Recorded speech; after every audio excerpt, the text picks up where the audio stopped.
যেই স্ত্রী, যেই বিবি বাজারে বাজারে ঘুরে, বেপর্দা ঘুরে, মোবাইলে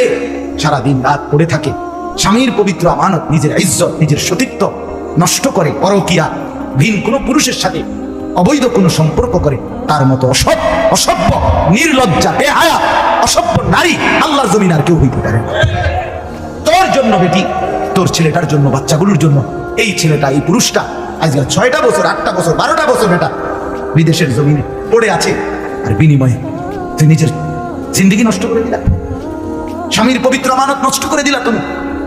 এই জন্য দয়া করে, আমার কথাটা যদি একটু শক্ত হয় মাফ করে দিয়ে না, কিন্তু প্রবাসীর বিবিদেরকেও বলি, বোন, দয়া করে নিজের ইজ্জত, আব্রু, সতীত্ব, নিজের চরিত্রের হেফাজত কষ্ট করে হলেও, আপনার জন্য স্বামী বেচারা কষ্ট করে, আপনিও তার জন্য কষ্ট করেন, মিলেমিশে সবর করিলে, চরিত্রের হেফাজত করিলে একদিন দুইজনই জান্নাতি হবে। ছেলেরা যারা তোমাদের বাপ বিদেশ, তোমরাও ভাইয়া